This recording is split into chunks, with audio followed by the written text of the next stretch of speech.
Hello दोस्तों, good morning, नमस्कार, प्रणाम। कैसे हैं आप सब? उम्मीद है आप लोग अच्छे होंगे। आज हम हर रोज की तरह फिर से हाजिर हैं बिहार के तमाम छोटी बड़ी खबरों के साथ। इससे पहले खबरों को शुरू करें, अभी तक आपने NH बिहार यानी न्यूज हेडलाइंस बिहार चैनल को सब्सक्राइब नहीं किया है तो सब्सक्राइब कर दीजिए, ताकि बिहार में होने वाली तमाम छोटी बड़ी खबरों से खुद को अपडेट रखें और जानकारी से अवगत हो सकें। तो चलिए बात करते हैं आज के तमाम छोटी बड़ी खबरों पर नजर डालते हैं। विधायक गोपाल मंडल का दावा, राजनीति में आ चुके हैं सीएम नीतीश के बेटे निशांत। बिहार में इस साल होने वाले विधानसभा चुनाव से पहले विपक्ष द्वारा मुख्यमंत्री नीतीश कुमार के स्वास्थ्य को निशाना बनाया जा रहा है। अब इस मामले में जेडीयू विधायक गोपाल मंडल ने कहा कि विपक्ष के आरोप बेबुनियाद हैं। नीतीश कुमार पूर्ण रूप से स्वस्थ हैं और प्रदेश के अगले मुख्यमंत्री बनेंगे। इतना ही नहीं, गोपाल मंडल ने यह भी दावा किया है कि मुख्यमंत्री नीतीश कुमार के बेटे निशांत राजनीति में आ चुके हैं। वहीं नीतीश कुमार के बेटे निशांत कुमार की राजनीति में एंट्री पर पूछे गए एक सवाल के जवाब में जेडीयू विधायक ने कहा कि निशांत कुमार आ चुके हैं, उनके पोस्टर लगाए जा रहे हैं, लोगों को इंतजार करना चाहिए, सारे पत्ते धीरे धीरे खुलेंगे। आरजेडी द्वारा नीतीश कुमार को गिरगिट कहे जाने पर जेडीयू विधायक गोपाल मंडल ने कहा कि नीतीश कुमार ने नए सिरे से बिहार को बसाने का काम किया है। लालू प्रसाद यादव के दौर में बिहार का क्या हाल था? लोग पलायन कर रहे थे, बिहार में टूटी हुई सड़कें दिखाई पड़ती थीं। नीतीश कुमार ने अपने कार्यकाल में बिहार को संवारने का काम किया है। जेडीयू विधायक गोपाल मंडल ने आगे कहा कि नीतीश कुमार जैसा नेता न पहले कभी बिहार को मिला था, न कभी बिहार को आगे मिलेगा। लोकसभा और राज्यसभा में वक्फ बिल पारित होने पर जेडीयू विधायक ने कहा कि यह बहुत अच्छा कार्य हुआ है। मैं समझता हूं कि यह मुसलमानों के हित में हुआ है। नीतीश कुमार से अल्पसंख्यक समुदाय की नाराजगी पर जेडीयू विधायक ने कहा कि ऐसी कोई बात नहीं है। नीतीश कुमार ने अल्पसंख्यकों के लिए सबसे ज्यादा काम किया है। बीजेपी जो चाहती है वो करती है। संसद से पास हुआ वक्फ बिल तो छल का। कांग्रेस सांसद का संसद के दोनों सदनों से वक्फ संशोधन बिल के पास होने पर बिहार के कटिहार से सांसद तारिक अनवर का बयान सामने आया है। शुक्रवार को मीडिया से बात करते हुए अनवर ने बिल के विरोध के लिए इंडिया ब्लॉक की कोशिशों की सराहना की। इसके साथ ही उन्होंने कहा कि भारतीय जनता पार्टी का लोकतंत्र में विश्वास नहीं है और उसका एकमात्र उद्देश्य वोटों का ध्रुवीकरण करना है। उन्होंने आरोप लगाया कि भाजपा ने लोकतंत्र, संविधान और परंपराओं की अवहेलना करते हुए केवल अपने राजनीतिक फायदे के लिए काम किया है। तारिक अनवर ने बीजेपी पर निशाना साधते हुए कहा, भाजपा का मिजाज मेजोरिटेरियन बन चुका है, जिसमें यह मान लिया गया है कि वह बहुमत में है तो वे जो चाहे कर सकती हैं। वह किसी भी चीज को नष्ट कर सकती है, चाहे वह संविधान हो, परंपरा हो या संस्कृति। उनका केवल यही उद्देश्य है कि किसी भी तरीके से वोटों का ध्रुवीकरण हो और समाज में नफरत बढ़े। कांग्रेस नेता ने कहा कि भाजपा का यह विधेयक केवल एक सांप्रदायिक एजेंडे का हिस्सा है और यह मुसलमानों और देश के हित में नहीं है। उन्होंने कहा कि अब इस मुद्दे को न्यायालय में चुनौती दी जाएगी और कांग्रेस तथा अन्य संगठन इसे सुप्रीम कोर्ट तक ले जाएंगे। अनवर ने यह भी कहा कि इस विधेयक के पहले भी वक्फ बोर्ड से अगर कोई मामला नहीं सुलझता था तो वह ट्राइब्यूनल में जाता था और उसके बाद अगर मामला हल नहीं होता था तो वह हाई कोर्ट और सुप्रीम कोर्ट तक जा सकता था। बता दें कि बिहार के किशनगंज से कांग्रेस सांसद मोहम्मद जावेद ने सुप्रीम कोर्ट में एक याचिका दायर कर वक्फ संशोधन विधेयक को मुस्लिम समुदाय के प्रति भेदभावपूर्ण और उनके मौलिक अधिकारों का उल्लंघन करने वाला बताते हुए चुनौती दी है। मोहम्मद जावेद वक्फ संशोधन विधेयक 2024 पर संयुक्त संसदीय समिति जेपीसी के सदस्य भी रहे हैं। वह लोकसभा में पार्टी के सचेतक भी हैं। गया को अगले महीने मिलेगा टेक्नोलॉजी सेंटर का तोहफा, पीएम मोदी कर सकते हैं शिलान्यास। गया इंजीनियरिंग कॉलेज के सभागार में प्रमंडल स्तरीय इंस्टीट्यूट और इंडस्ट्री मीट 2025 का उद्घाटन केंद्रीय मंत्री जीतन राम मांझी ने किया। इस समारोह को संबोधित करते हुए केंद्रीय मंत्री जीतन राम मांझी ने कहा कि उद्योग और पढ़ाई के बीच समन्वय स्थापित कर देश और राज्य के विकास को नई दिशा दी जा सकती है। मई व जून में खिजरसराय में टेक्नोलॉजी सेंटर का शिलान्यास किया जाएगा। इसके लिए प्रधानमंत्री कार्यालय से समय मांगा गया है। टेक्नोलॉजी सेंटर के बनने से 5000 लोगों को रोजगार मिलेगा। इतना ही नहीं, इस टेक्नोलॉजी सेंटर में ड्रोन बनाने के लिए भी फैसिलिटी उपलब्ध कराई जाएगी। केंद्रीय मंत्री ने जोर देकर कहा कि आज के युवा संस्कृति व परंपरा को बनाए रखते हुए प्राकृतिक के साथ खिलवाड़ नहीं करे। उन्होंने कहा कि विशेष बुलावे पर वह संसद के अंतिम दिन का सत्र छोड़कर कार्यक्रम में भाग लेने आए हैं। उन्होंने लोगों को यह भी बताया कि पढ़ लिख कर इंजीनियर किस तरह उनके विभाग एमएसएमई से मदद लेकर जिंदगी में आगे बढ़ सकते हैं। मंत्री सुमित कुमार सिंह ने कहा कि बिहार एक ऐसा राज्य है जहां सभी जिलों में इंजीनियरिंग कॉलेज की स्थापना हो चुकी है और सभी कॉलेज अपने भवन में चल रहे हैं। एक कप चाय की कीमत में बिहार सरकार इंजीनियरिंग या पॉलिटेक्निक की शिक्षा बच्चों को दे रही है। आज बिहारी कहलाना गर्व का विषय है। उन्होंने इंडस्ट्री जगत के आए प्रतिनिधियों से अपील की कि अपने इंफ्रास्ट्रक्चर के दम पर बिहार के इंजीनियरिंग कॉलेज किसी से कमतर नहीं है और आप यहाँ के बच्चों को रोजगार दीजिए ताकि उनकी प्रतिभा से आप रूबरू हो सकें और वह आपको निराश नहीं करेंगे। विगत 4 वर्षों के मेहनत का फल है कि हमारे संस्थान में अब केंद्रीय मंत्री आ रहे हैं और सभी का वातावरण और स्ट्रक्चर देखने योग्य है। मंत्री सुमित कुमार सिंह ने केंद्रीय मंत्री से अपील की कि उन्होंने जिस तरह गया अभियंत्रण महाविद्यालय को 20 लाख रुपए का अनुदान दिया है, इस तरह सभी इंजीनियरिंग कॉलेज को अनुदान देने की कृपा करें। कम से कम मगध प्रमंडल के इंजीनियरिंग कॉलेजों को तो अनुदान जरूर दें। उन्होंने जोर देकर कहा कि सभी शिक्षण संस्थानों में नियमित प्रोफेसर की बहाली हो रही है और अच्छे अच्छे फैकल्टी यहां आ रहे हैं। मंत्री सुमित कुमार सिन्हा ने चाणक्य सभागार का उद्घाटन भी किया।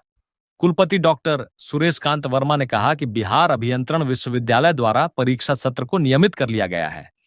फ्रेंच व जर्मन भाषा में भी यहां पढ़ाई शुरू की जाएगी ताकि छात्रों को इसका लाभ मिल सके।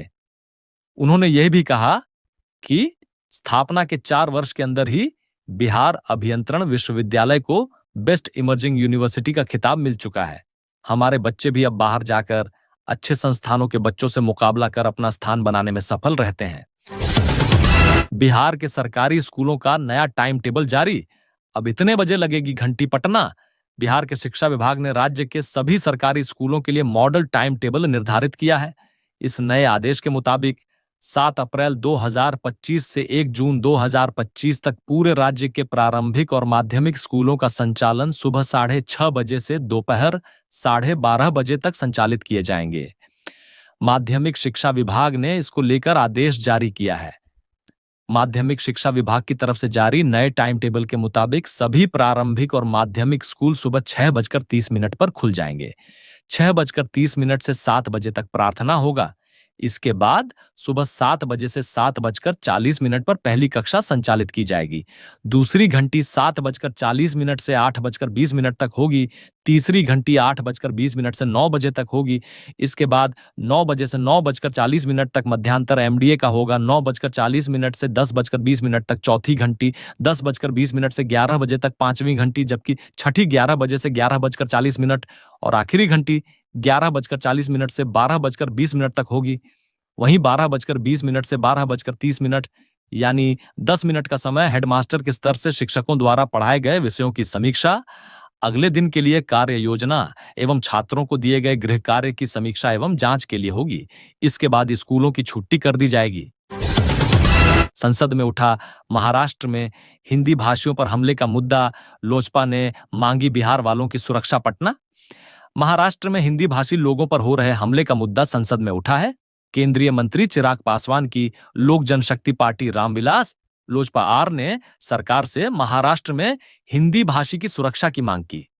बिहार के खगड़िया से लोजपा आर के सांसद राजेश वर्मा ने आरोप लगाया कि राज ठाकरे की पार्टी महाराष्ट्र नवनिर्माण सेना मनसे के कार्यकर्ता रोजी रोटी कमाने गए हिंदी भाषी लोगों से मारपीट कर रहे हैं। सांसद राजेश वर्मा ने लोकसभा में कहा कि कोई व्यक्ति अपने परिवार को छोड़कर किसी अन्य राज्य में जाकर नौकरी करता है तो वह शौक नहीं बल्कि मजबूरी होती है। कोई कारखाना, उद्योग या व्यापारिक घराना किसी को नौकरी देता है तो यह एहसान नहीं होता है, बल्कि कर्मचारियों की योग्यता के आधार पर उन्हें नौकरी दी जाती है। लोजपा आर के सांसद ने केंद्रीय गृह मंत्री अमित शाह और महाराष्ट्र के मुख्यमंत्री देवेंद्र फडणवीस से इस मामले पर संज्ञान लेने की मांग की। उन्होंने कहा कि बिहार, यूपी के हिंदी भाषा के लोग जो महाराष्ट्र में काम कर रहे हैं उन्हें सुरक्षा मिलनी चाहिए। वर्मा ने यह भी दावा किया कि राज ठाकरे का राजनीतिक अस्तित्व खोता जा रहा है, इसीलिए मनसे के लोग ओछी हरकत कर रहे हैं। बीते कुछ समय से महाराष्ट्र में मराठी भाषा न बोलने पर हिंदी पट्टी के लोगों पर मनसे के कार्यकर्ताओं द्वारा हमला किए जाने की खबरें आई हैं। हाल ही में मुंबई के पोवई क्षेत्र में मराठी न बोलने पर एक सिक्योरिटी गार्ड को थप्पड़ मारे जाने का वीडियो सोशल मीडिया पर वायरल हुआ। पिछले महीने वर्सोवा में भी एक डी मार्ट के कर्मचारी को मराठी में बात न करने पर पिटाई कर दी गई थी।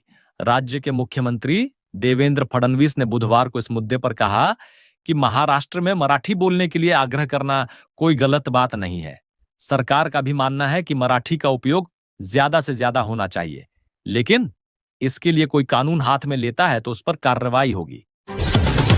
बैठो तुम बैठो। बीजेपी एमएलसी और पाटलिपुत्र यूनिवर्सिटी के कुलसचिव के बीच तीखी नोकझोंक। पाटलिपुत्र यूनिवर्सिटी की सीनेट मीटिंग में गुरुवार को बड़ा बवाल देखने को मिला। मीटिंग शुरू होते ही बीजेपी एमएलसी नवल किशोर यादव ने कुलसचिव प्रो एन के झा पर तीखा हमला बोला। मामला इतना बढ़ गया कि नवल किशोर यादव ने न सिर्फ अभद्र भाषा का प्रयोग किया बल्कि धमकी भी दे डाली।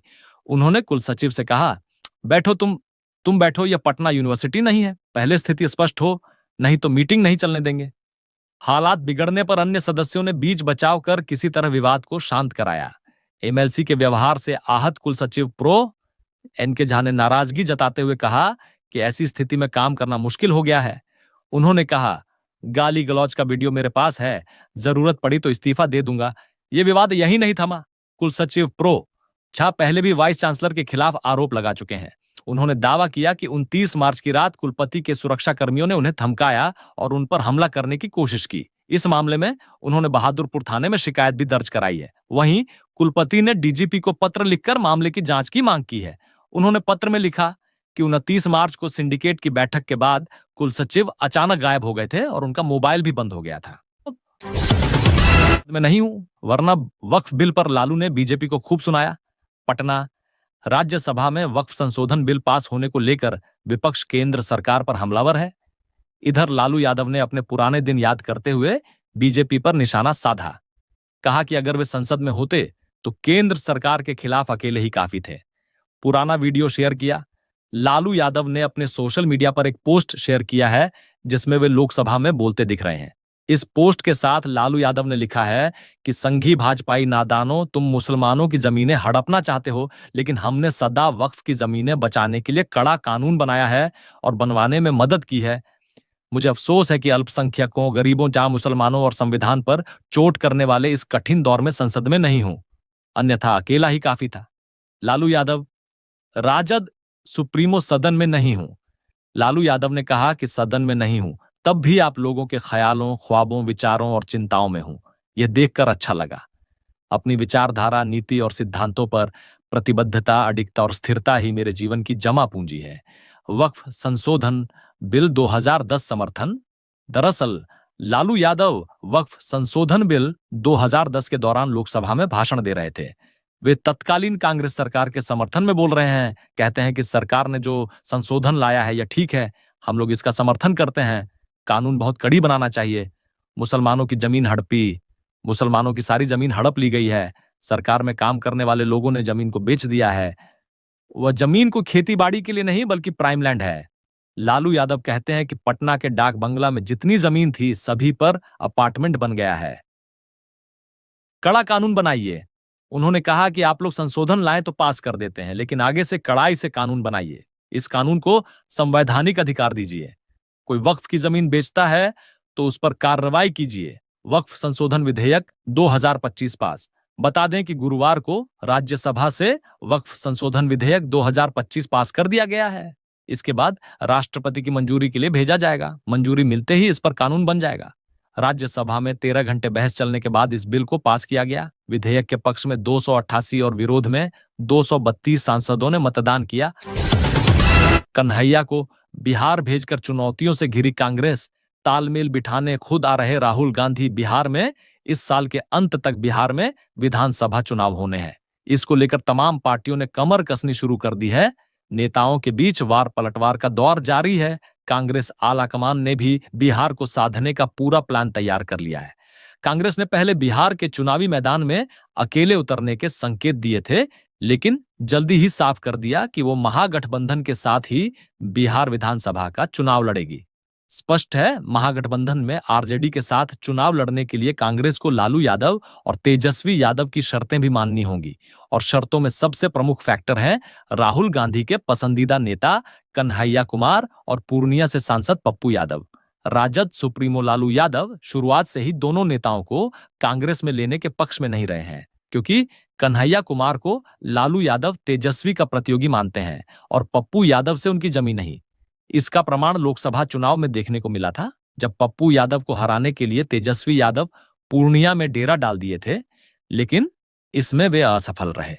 2019 की ही तरह 2024 में भी तेजस्वी यादव ने कन्हैया कुमार को महागठबंधन के तहत बेगूसराय से चुनाव नहीं लड़ने दिया था।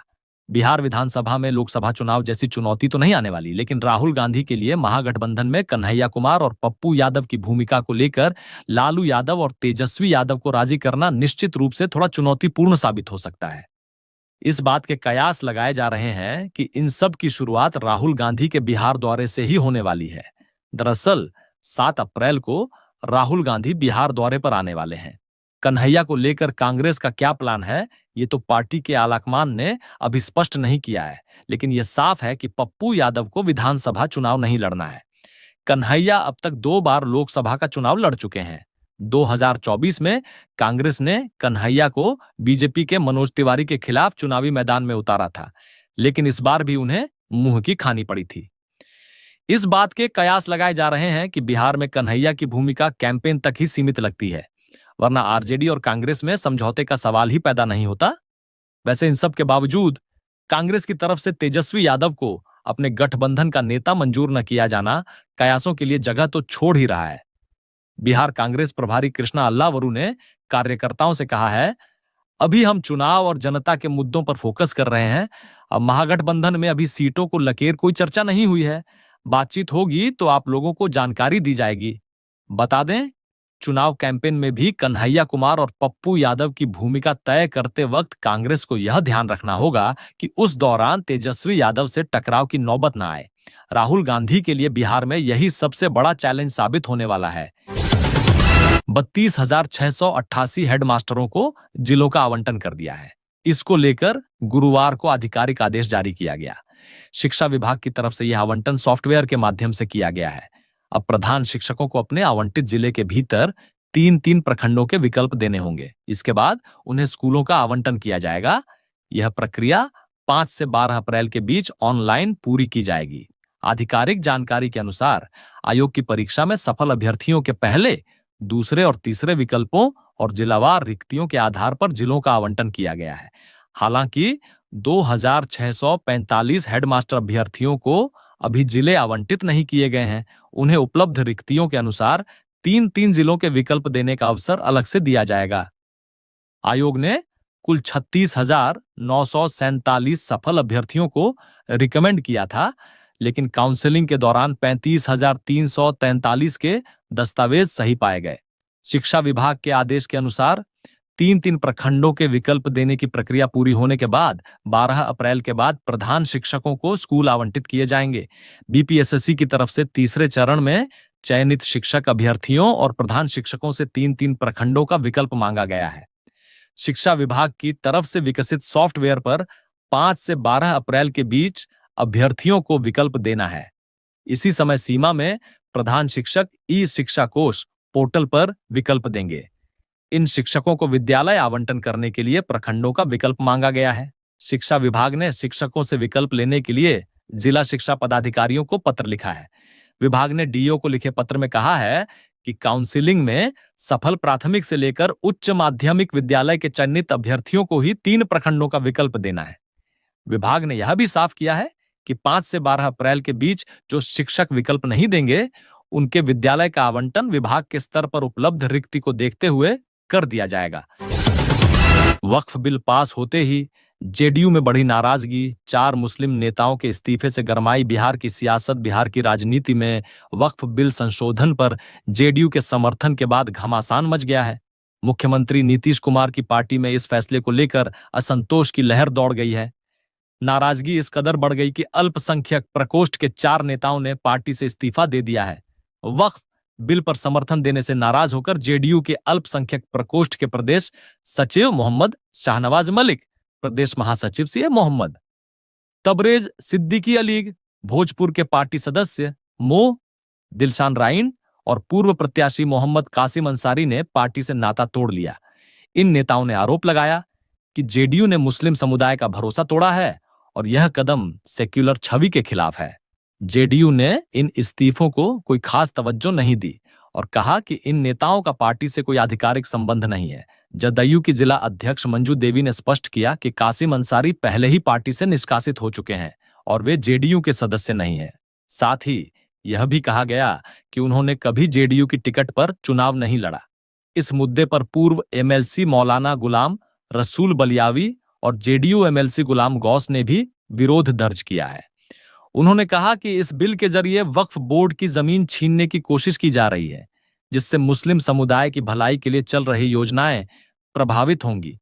वक्फ बिल के खिलाफ कानूनी लड़ाई की तैयारी भी शुरू हो गई है।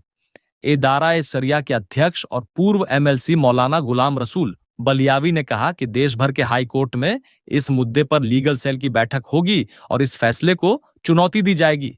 वक्फ संशोधन बिल को लेकर जेडीयू ने लोकसभा में केंद्र सरकार का समर्थन किया था। इस फैसले से पार्टी के कई मुस्लिम नेता नाराज हो गए क्योंकि इसे मुस्लिम समुदाय के हितों के खिलाफ बताया जा रहा है। वहीं जेडीयू के शीर्ष नेतृत्व ने इस विवाद को ज्यादा महत्व न देते हुए कहा कि यह फैसला पार्टी के सामूहिक सोच के तहत लिया गया है।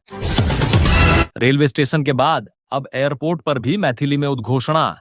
दरभंगा के सांसद ने दी मंत्री को बधाई। पटना मोबाइल फोन और रेलवे स्टेशन के बाद अब एयरपोर्ट पर भी अंग्रेजी हिंदी के साथ मैथिली सुनने को मिलेगा। नागर विमानन मंत्रालय ने दरभंगा एयरपोर्ट पर मैथिली भाषा में भी उद्घोषणा करने का निर्देश दिया है। मंत्रालय के इस निर्णय पर खुशी जाहिर करते हुए दरभंगा के सांसद गोपाल जी ठाकुर ने केंद्रीय उड्डयन मंत्री राममोहन नायडू से मिलकर उन्हें धन्यवाद कहा है। सरकार के इस फैसले से न केवल यात्रियों को अपनी भाषा में बातों को समझने का अवसर मिलेगा, बल्कि मैथिली भाषी युवा को रोजगार के नए अवसर भी उपलब्ध होंगे। मिथिला के लोगों की मांग को पूरा करते हुए नई विमानन कंपनी आकाशा की सेवा दरभंगा एयरपोर्ट से शुरू करने के लिए भी गोपाल जी ठाकुर ने नागरिक उड्डयन मंत्री राममोहन नायडू को बधाई दी। इस उड़ान से उत्तर बिहार के यात्रियों को सीधी हवाई कनेक्टिविटी मिलेगी। उन्होंने कहा कि प्रधानमंत्री नरेंद्र मोदी के चप्पल के साथ हवाई यात्रा के सपने को साकार करने की दिशा में यह एक महत्वपूर्ण कदम है। दरभंगा एयरपोर्ट से आकाशा एयरलाइन की उड़ान सेवा 4 अप्रैल से शुरू हुई है। इसकी शुरुआत केंद्रीय नागरिक उड्डयन मंत्री राममोहन नायडू और दरभंगा सांसद डॉक्टर गोपाल जी ठाकुर हरी झंडी दिखाकर की। सांसद ठाकुर ने मंत्री से मुलाकात के दौरान दरभंगा एयरपोर्ट से जुड़े कई मुद्दों पर चर्चा की। उन्होंने मंत्री को पत्र सौंपकर दर्जनों मांगे रखी। सांसद ने बताया कि दरभंगा एयरपोर्ट सामरिक दृष्टिकोण से अहम है। यहां उड़ान प्रशिक्षण अकादमी की स्थापना की जानी चाहिए। इससे मिथिला और पूर्वोत्तर भारत के युवाओं को प्रशिक्षण मिल सकेगा। सांसद ठाकुर ने एयरपोर्ट पर यात्री कैफे का आउटलेट शुरू करने, मिथिला की संस्कृति से जुड़ी ऐतिहासिक उपलब्धियों के प्रदर्शन के लिए अलग क्षेत्र देने, रांची, पुणे, हैदराबाद और अयोध्या के लिए उड़ान सेवा शुरू करने की मांग की। सांसद ठाकुर ने केंद्रीय उड्डयन मंत्री से 34 करोड़ की लागत से बने अस्थायी टर्मिनल भवन का लोकार्पण जल्द कराने का आग्रह किया। साथ ही कहा कि यहां कैट 2 के साथ आधुनिक उपकरण लगाने की जरूरत है। सांसद ने नाइट लैंडिंग सिस्टम की प्रक्रिया पूरी करने, मुंबई के लिए इंडिगो की दैनिक सेवा शुरू करने, 78 एकड़ में 912 करोड़ की लागत से बन रहे नए सिविल एनक्लेव को समय पर पूरा करने की मांग की। सांसद ने एयरपोर्ट पर सुरक्षा की जिम्मेदारी सीआईएसएफ को सौंपने की मांग की। उन्होंने कहा कि प्रधानमंत्री नरेंद्र मोदी और मुख्यमंत्री नीतीश कुमार के सहयोग से दरभंगा एयरपोर्ट लगातार नई ऊंचाइयों को छू रहा है। बिहार के इस शहर को मिल सकती है 4 नई वंदे भारत ट्रेनें। रेलवे ने शुरू की तैयारियां। बिहार के यात्रियों के लिए खुशखबरी है। मुजफ्फरपुर से जल्द ही 4 वंदे भारत एक्सप्रेस ट्रेनों का संचालन हो सकता है। रेलवे ने इसके लिए फिजिबिलिटी रिपोर्ट तैयार करने की प्रक्रिया शुरू कर दी है, जिससे तय होगा कि किन रूटों पर ये हाई स्पीड ट्रेनें चलेंगी। बिहार में वंदे भारत एक्सप्रेस की संख्या जल्द ही बढ़ सकती है। मुजफ्फरपुर जंक्शन से 1 नहीं 4 वंदे भारत ट्रेनों के संचालन की संभावना पर रेलवे ने गंभीरता से काम शुरू कर दिया है। रेलवे बोर्ड के निर्देश पर पूर्व मध्य रेलवे दमपुमरे ने सोनपुर मंडल को स्टेशन स्तर पर फिजिबिलिटी रिपोर्ट तैयार करने का जिम्मा सौंपा है। इस रिपोर्ट के जरिए यह आकलन किया जाएगा कि वंदे भारत एक्सप्रेस का संचालन व्यावसायिक रूप से कितना सफल हो। मुजफ्फरपुर से नई दिल्ली, हावड़ा, न्यू जलपाईगुड़ी और वाराणसी के लिए वंदे भारत ट्रेनों के संचालन का प्रस्ताव पहले ही भेजा जा चुका है। अब रेलवे बोर्ड ने उस पर तेजी से काम शुरू करते हुए फिजिबिलिटी रिपोर्ट मंगाई है। स्टेशन प्रबंधन को 15 दिनों के भीतर यह रिपोर्ट तैयार कर मुख्यालय भेजनी है।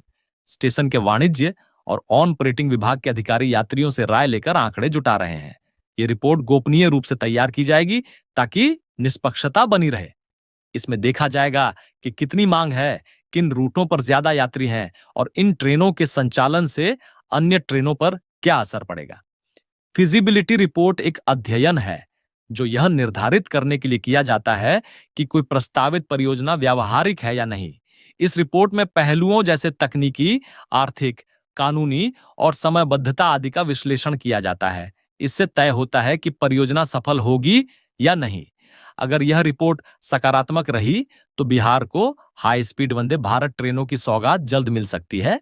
इससे राज्य के प्रमुख शहरों से देश के बड़े केंद्रों तक तेज, आरामदायक और आधुनिक रेल सेवा का सपना साकार हो सकता है।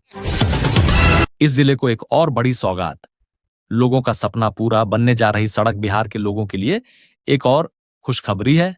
राज्य के बक्सर जिले बाईपास रोड का निर्माण किया जाएगा। जिले के लोगों को हो रही जाम की समस्या को देखते हुए प्रशासन ने यह सौगात दी है। बक्सर के डुमरांव में प्रस्तावित 5.5 किलोमीटर लंबे बाईपास रोड का निर्माण जल्द शुरू होगा। प्रक्रिया में तेजी लाने को लेकर प्रशासनिक कार्रवाई शुरू हो गई है। सड़क निर्माण को लेकर बनकट और पुरैनी मौजा के रैयतों ने जमीन देने की सहमति दे दी है। अब वहां जमीन का मूल्यांकन कार्य जारी है। वहीं डुमरांव और भोजपुर जदीद के रैयतों के लिए जमीन अधिग्रहण की प्रक्रिया के तहत विभाग की तरफ से नोटिस जारी किया जा चुका है। वहीं सहमति न देने वाले रैयतों की जमीन प्रशासन अपने कब्जे में लेगी, जिसके लिए भौतिक सत्यापन की प्रक्रिया शुरू हो गई है। बुधवार 2 अप्रैल को अनुमंडलाधिकारी राकेश कुमार ने अपने कार्यालय में बाईपास रोड निर्माण की समीक्षा बैठक की।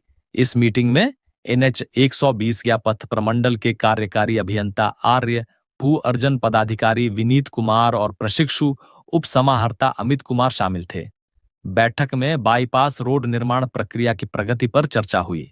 अनुमंडलाधिकारी ने बताया कि डुमरांव और भोजपुर जदीद के 11 रैयतों को नोटिस जारी किया गया है।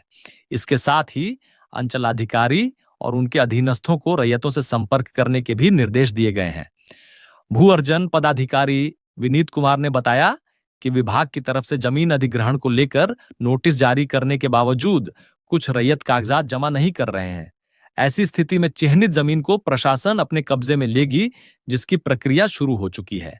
बता दें, बक्सर में प्रस्तावित इस 5.5 किलोमीटर लंबे बाईपास रोड को केंद्रीय सड़क एवं परिवहन मंत्रालय और राज्य सरकार ने 2 साल पहले मंजूरी दी थी। इसके लिए करीब 15.5 हेक्टेयर जमीन का अधिग्रहण होना है। बिहार के इन शहरों में 5 दिनों तक झमाझम बारिश, आंधी बारिश का अलर्ट जारी। पटना। बिहार में गर्मी के बीच लोगों के लिए राहत भरी खबर है। मौसम विभाग ने राज्य के 18 जिलों में आंधी तूफान के साथ बारिश और वज्रपात को लेकर अलर्ट जारी किया है। मौसम विभाग के पूर्वानुमान के अनुसार अगले 5 दिनों तक राज्य में बारिश हो सकती है। बिहार में बारिश 3 से 4 अप्रैल तक गया, नवादा और जमुई, इन 3 जिलों में बारिश की संभावना है। इसके अलावे 7 से 9 अप्रैल तक राज्य के कई जिलों में बारिश हो सकती है। 7 से 8 अप्रैल तक सुपौल, अररिया, किशनगंज, मधेपुरा, पूर्णिया, खगड़िया, कटिहार, बेगूसराय, पटना, नालंदा, जहानाबाद, शेखपुरा, मुंगेर, भागलपुर, गया, नवादा, जमुई और बांका में बारिश होगी। इन जिलों में बारिश 8 से 9 अप्रैल तक सुपौल, अररिया, किशनगंज, मधेपुरा, पूर्णिया, खगड़िया, कटिहार, बेगूसराय, पटना, नालंदा, जहानाबाद, शेखपुरा, मुंगेर, भागलपुर, गया, नवादा, जमुई, बांका के साथ साथ बक्सर, भोजपुर, रोहतास, औरंगाबाद, अरवल में बारिश होगी। येलो अलर्ट जारी। मौसम विभाग ने इन सभी जिलों में येलो अलर्ट जारी किया है। 7 से 8 अप्रैल तक जिन इलाकों में बारिश होगी, उन इलाकों में रेड अलर्ट जारी किया गया है। इन जिलों में 40 से 50 किलोमीटर प्रति घंटे की रफ्तार से तेज हवा और वज्रपात की संभावना जताई गई है। तापमान का हाल। पिछले 24 घंटे की रिपोर्ट में न्यूनतम तापमान में गिरावट आई है। सबसे कम न्यूनतम तापमान सीतामढ़ी के पुपरी में 13.3 डिग्री सेल्सियस दर्ज किया गया। इसके साथ ही अधिकतम तापमान में भी गिरावट आई है। सबसे अधिक तापमान खगड़िया और गोपालगंज में 37.5 डिग्री सेल्सियस रहा। आगे कैसा रहेगा मौसम? 4 से 7 अप्रैल तक आसमान में बादल छाए रहेगा। अधिकतम तापमान 35 से 37 डिग्री और न्यूनतम 23-24 डिग्री सेल्सियस रहने का अनुमान है। 7 अप्रैल को आसमान में शाम में बादल छाए रहेगा। इस दौरान वज्रपात और तेज आंधी आ सकती है। इस दिन तापमान 37-25 डिग्री सेल्सियस दर्ज किया जाएगा। छठ के दौरान हादसा, दानापुर का युवक मनेर में डूबा। मनेर के दरवेशपुर गंगा घाट पर चैती छठ के अर्घ्यदान के दौरान शुक्रवार को गंगा नदी में नहा रहा एक युवक डूब करना लापता हो गया। युवक के गंगा नदी में डूबने के बाद परिवार वालों के बीच कोहराम मच गया। छठ पर्व का खुशी का माहौल पूरी तरह से गम में बदल गया। गंगा नदी में डूबा युवक अपने रिश्तेदार के यहां छठ पर्व को लेकर आया हुआ था। हादसे की सूचना तत्काल पुलिस को दी गई। सूचना पर पहुंची मनेर पुलिस ने युवक की तलाश के लिए गोताखोर को लगाया है। पुलिस ने बताया कि दानापुर बांग्ला पर के रहने वाले बुटाई राय के 21 वर्षीय पुत्र गोविंद कुमार चैत छठ पर्व को लेकर पूरे परिवार के साथ मनेर के दरवेशपुर गांव रिश्तेदार मौसा मधेश्वर राय के यहां आया हुआ था। दरवेशपुर गांव स्थित गंगा घाट पर परिवार के सभी सदस्यों के साथ छठ पर्व को लेकर गंगा घाट पर उगते हुए भगवान सूर्य को अर्घ्य दान के प्रक्रिया में लोग जुटे हुए थे। इसी बीच गंगा नदी में नहाने गया गोविंद अचानक डूबने लगा। देखते ही देखते गोविंद गंगा नदी के तेज धार में बहकर दूर होता ओझल हो गया। घटना की जानकारी के बाद पूरे परिवार में माहौल शोक की तब्दील हो गई। पूरे परिवार के सदस्य रोने बिलखने लगने लगे। स्थानीय लोगों के सहयोग से लापता युवक के शव के तलाश में जुटे रहे। इधर पुलिस ने एसडीआरएफ की टीम को सूचना दी है। युवक को खोजने का काम जारी है।